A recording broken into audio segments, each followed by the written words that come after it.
بسم اللہ الرحمن الرحیم الحمد للہ رب العالمین والصلاة والسلام علی اشرف المرسلین نبینا و سیدنا محمد وعلی آلہ و اصحابہ اجمعین۔ ناظرین السلام علیکم۔ سیرت النبی صلی اللہ علیہ وسلم کے حوالے سے ہماری گفتگو جاری ہے اور آج اس سلسلے کا 49واں پروگرام ہے۔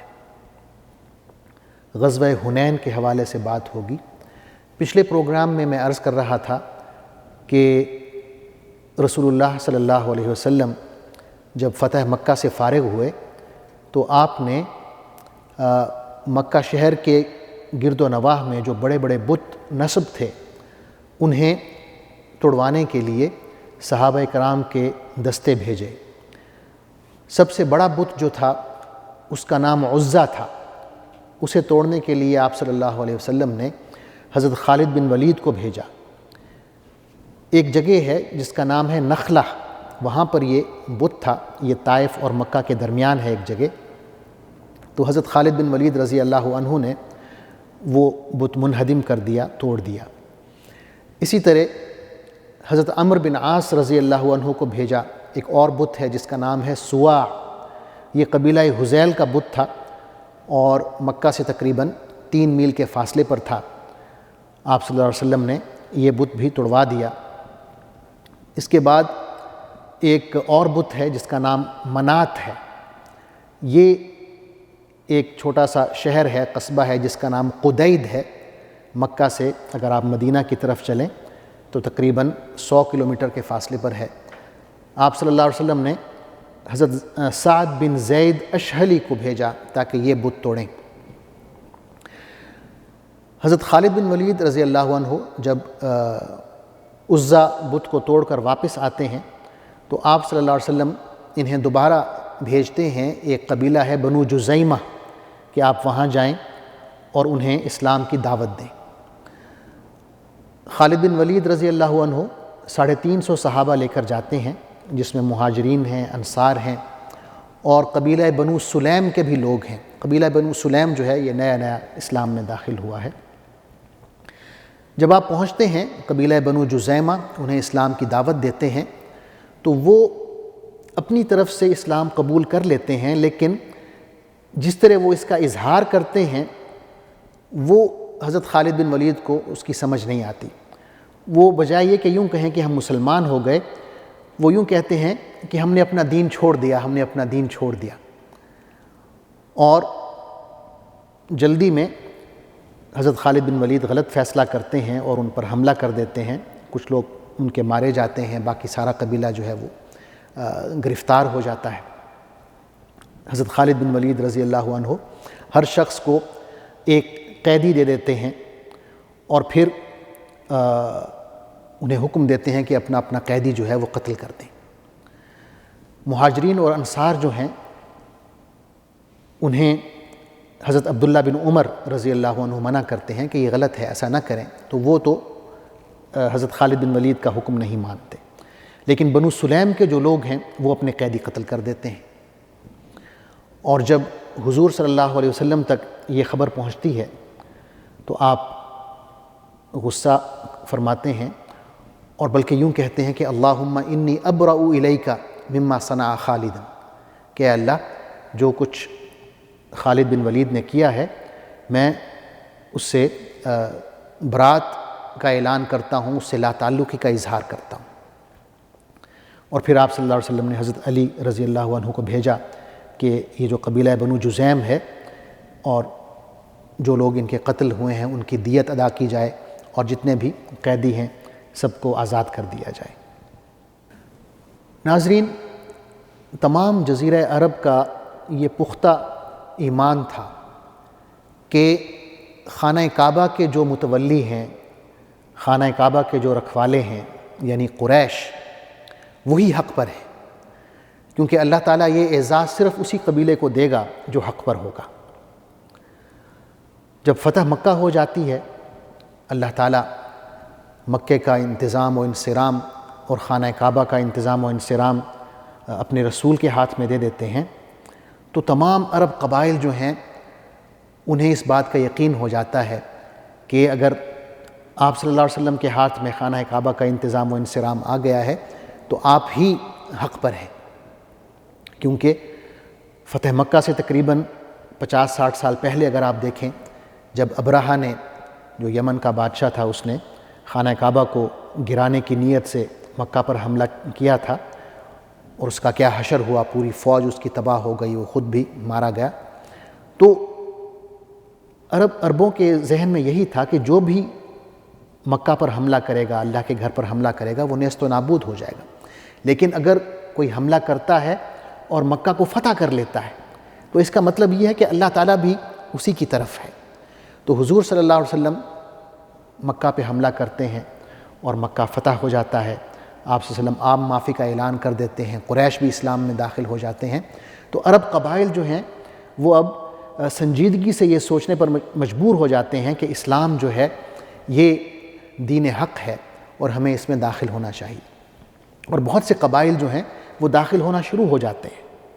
لیکن ابھی بھی چند ایسے جنگجو قبائل موجود ہوتے ہیں جو یہ سمجھتے ہیں کہ اب بھی اسلام کو اور محمد صلی اللہ علیہ وسلم کو شکست دی جا سکتی ہے. اور یہ جو قبائل ہیں یہ طائف کے ارد گرد ہیں. طائف میں دو بہت بڑے بڑے قبیلے تھے، ایک کا نام ہے ثقیف اور دوسرے کا نام ہے حوازن. اور طائف سے ذرا ہٹ کے ایک اور بہت بڑا قبیلہ ہے جس کا نام ہے قیس عیلان. قیس عیلان جو ہے اس کی پھر بہت سی شاخیں ہیں، جن میں ایک ہے نصر، ایک ہے جشم، ایک ہے سعد بن بکر. اور یہ جو قبیلہ ہے سعد بن بکر، یہ وہی قبیلہ ہے جس میں رسول اللہ صلی اللہ علیہ وسلم کا بچپن گزرا.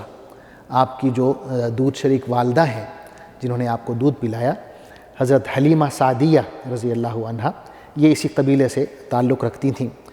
سعد بن بکر کے علاوہ ایک اور قبیلہ ہے بنو ہلال. تو یہ تینوں بڑے قبیلے اپنی ذیلی شاخوں کے ہمراہ ایک شخص ہے جس کا نام ہے مالک بن عوف، اس کے گرد اکٹھے ہو جاتے ہیں اور مکہ پر حملے کی تیاری شروع کر دیتے ہیں.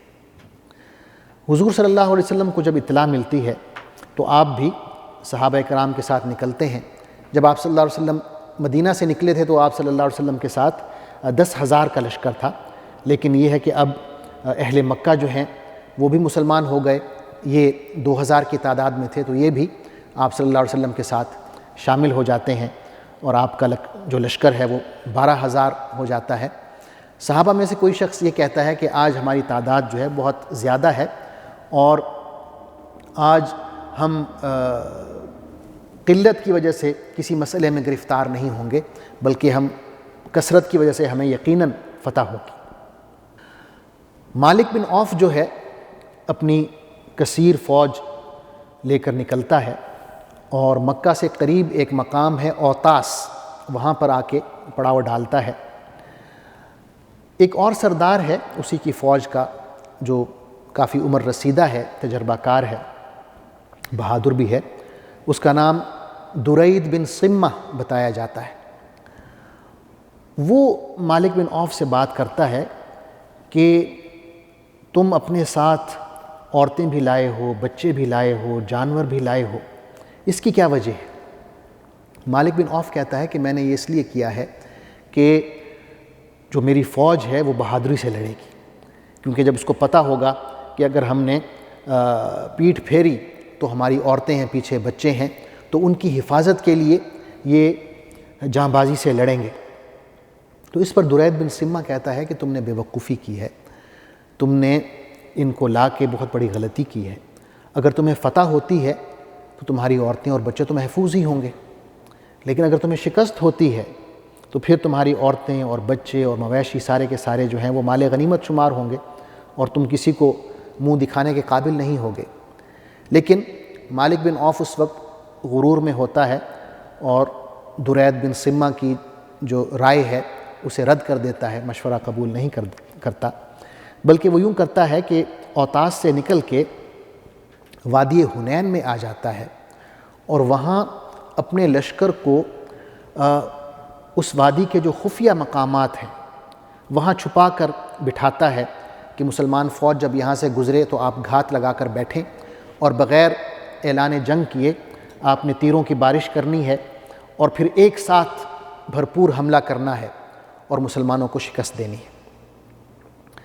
اور ہوتا بھی یہی ہے کہ حضور صلی اللہ علیہ وسلم اپنا لشکر لے کے وادی حنین سے گزر رہے ہوتے ہیں اور صحابہ کرام مطمئن ہوتے ہیں کہ ابھی دشمن دور ہے، لیکن یہ ہے کہ اچانک ان پر تیروں کی بارش شروع ہو جاتی ہے اور پھر پورا لشکر جو ہے ثقیف کا اور حوازن کا اور قیس اعلان کا وہ صحابہ پر حملہ کر دیتا ہے۔ صحابہ رضوان اللہ تعالی علیہم اجمعین نہ صرف یہ کہ بدحواس ہو جاتے ہیں بلکہ جان بچانے کے لیے الٹے پاؤں پیٹھ پھیر کر بھاگنا شروع ہو جاتے ہیں۔ حضور صلی اللہ علیہ وسلم چند صحابہ کے ساتھ جو مہاجرین ہیں اور چند قریبی رشتہ داروں کے ساتھ میدان جنگ میں جم کر کھڑے ہوتے ہیں۔ آپ اپنے بغلے پر سوار ہیں، آپ کے چچا زاد بھائی ہیں ابو سفیان بن حارث اور آپ کے چچا ہیں حضرت عباس رضی اللہ عنہما۔ ان دونوں نے آپ صلی اللہ علیہ وسلم کے بغلے کی لگامیں پکڑی ہوئی ہیں تاکہ اس افراتفری میں وہ بھدک نہ جائے۔ آپ صلی اللہ علیہ وسلم حضرت عباس کو حکم دیتے ہیں۔ حضرت عباس کے بارے میں آتا ہے کہ آپ کی آواز جو ہے بہت اونچی آواز تھی۔ آپ انہیں حکم دیتے ہیں کہ صحابہ کرام کو بلایا جائے، مہاجرین کو، خاص طور پر وہ جنہوں نے حدیبیہ کے روز درخت کے نیچے بیعت کی تھی۔ تو حضرت عباس جو ہیں اونچی آواز میں صدا لگاتے ہیں، یا اہل السمرہ، یا اصحاب السمرہ، کہ اے وہ لوگوں جنہوں نے حضور صلی اللہ علیہ وسلم کے ہاتھ پہ درخت کے نیچے جہاد کی بیعت کی تھی، مرتے دم تک لڑنے کی بیعت کی تھی، واپس آؤ۔ تو صحابہ کرام فوراً لپکتے ہیں اور تیزی سے واپس دوڑتے ہیں۔ پھر حضرت عباس جو ہیں دوبارہ آواز لگاتے ہیں، یا انصار، کہ اے انصار کے صحابیوں واپس آؤ۔ تو انصار جو ہیں وہ بھی واپس لپکتے ہیں اور ایک منظم طریقے سے جنگ شروع ہوتی ہے۔ حضور صلی اللہ علیہ وسلم جب دیکھتے ہیں کہ باقاعدہ جنگ شروع ہو گئی ہے تو آپ فرماتے ہیں الآن حمی الوطیس، کہ اب گھمسان کا رن پڑا ہے، اب گھمسان کی جنگ شروع ہوئی ہے۔ اور ساتھ ہی آپ صلی اللہ علیہ وسلم زمین سے مٹھی بھر مٹی اٹھاتے ہیں اور دشمن کی طرف پھینکتے ہیں، اور اللہ تعالیٰ ہر دشمن کی آنکھ میں اس مٹی کے جو ذرات ہیں وہ پہنچا دیتے ہیں۔ ساتھ میں آپ صلی اللہ علیہ وسلم یہ بھی فرماتے ہیں شاہت الوجوہ، کہ ان کے چہرے بگڑ جائیں۔ اللہ تعالیٰ اپنی فوجیں بھی نازل فرماتا ہے۔ قرآن مجید میں سورہ توبہ میں غزوہ حنین کا ذکر ہے۔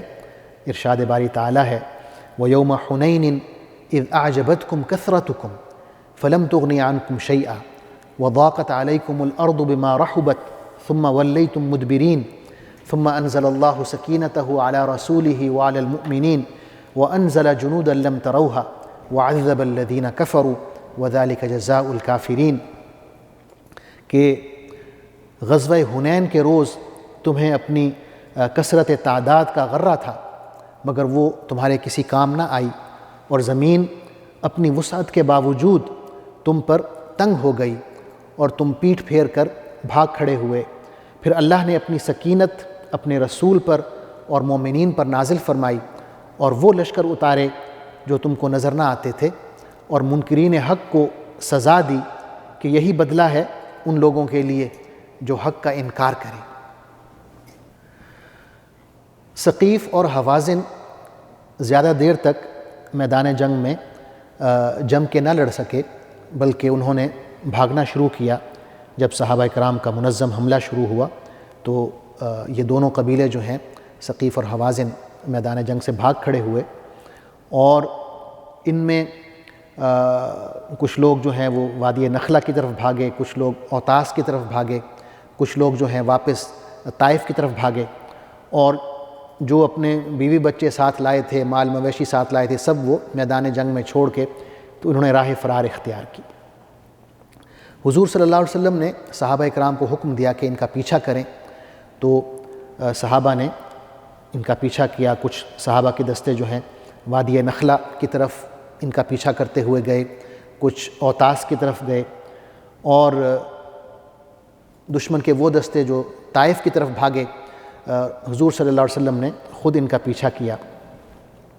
اس جنگ میں دشمن کے تقریباً 70 لوگ قتل ہوئے اور بہت سا مال غنیمت مسلمانوں کے ہاتھ میں آیا۔ ان میں 6,000 قیدی ہیں جن میں عورتیں بھی ہیں، بچے بھی ہیں، اور 24,000 اونٹ ہیں، 40,000 بکریاں ہیں، اور اسی طرح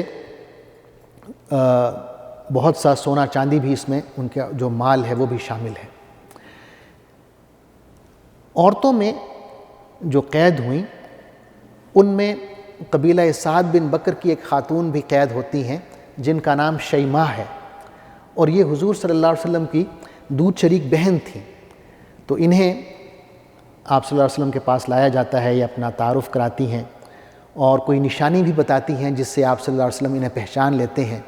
آپ انہیں عزت سے بٹھاتے ہیں، اپنی چادر بچھاتے ہیں، اس پر انہیں بٹھاتے ہیں اور پھر کچھ تحفے بھی انہیں دیتے ہیں اور انہیں آزاد کر کے اپنے قبیلے کی طرف واپس بھیج دیتے ہیں۔